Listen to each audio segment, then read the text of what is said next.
તો કેમ જો મારે કલે જાવ તમારા બધાનું સ્વાગત છે આપણા એક નવા વ્લોગમાં. તો તમે કાલનો વ્લોગ ન જોયો હોય તો જઈને જોઈ આવજો. અમે વડાપાવ બનાવ્યો છે એનો વ્લોગ બનાવેલો છે, તો બહુ મસ્ત છે, તો તમે જોઈ લેજો.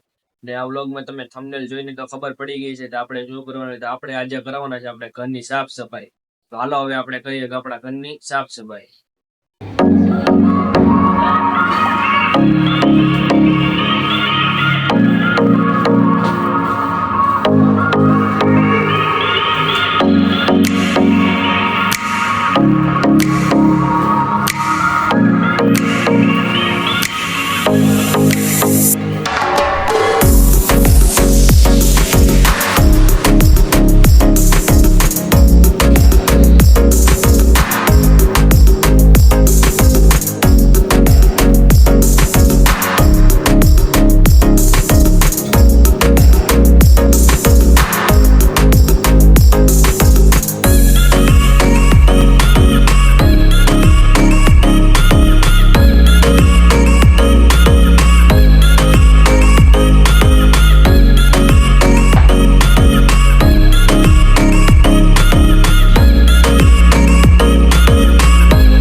તો હવે આપણે બધા આપણે ઘરમાં મારી દીધું છે ઝાડુ. તો તમે જો હવે આપણું ઘર થઈ ગયું છે સાફ સુથરું.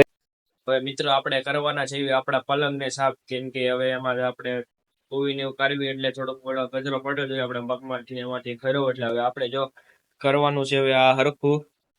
જો તમે હવે આપણે હરખું કરી લેવી, સાફ સુથરું કરી લેવી એટલે મજા આવે પછી રાતે કુવામાં.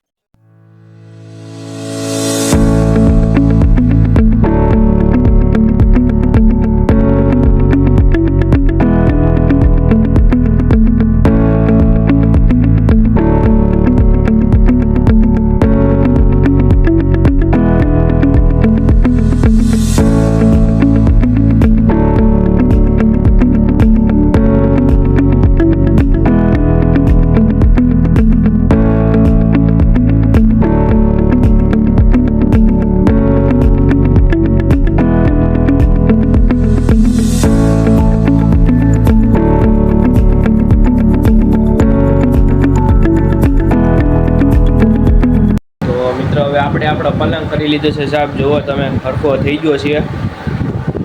પલંગ કરી લીધો સાફ. તો હવે આપણે છે ને આને સાફ કરવાનો છે. આ જુઓ તમે બધું આમનામ પીડ્યું છે, એટલે થોડુંક હવે મારી મમ્મીને મદદ કરાવવું હોય, એટલે કામેથી એટલે થાક્યા પાકેલા હોય એટલે આપણે હવે મદદ કરી લેવી થોડીક એની, એટલે એને સારું લાગે અને આપણા વ્લોગનું વ્લોગ એ બની જાય. તો હાલ હવે આપણે આને કરીએ સાફ.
મિત્રો જોવો તમે હવે આપણે બધું કરી લીધું છે સાફ આપણું આખું ઘર. જોવો તમે તોય તે હેઠે થોડો ઘણો કચરો આવી ગયો છે પાછો, એટલે આપણે હવે પાછું લગાડી દેવી જરૂર ને પછી આપણે કરી લેવી બધું સાફ સફાઈ, એટલે બધું કામ કમ્પ્લીટ. તો આ વ્લોગ આપણો કેવો લાગ્યો અને મેં સાફ સફાઈ કેવી હરખી કરી કે નહીં મને કમેન્ટમાં જરૂર જણાવજો. તો હાલો હવે આપણે મળીએ બીજા વ્લોગમાં.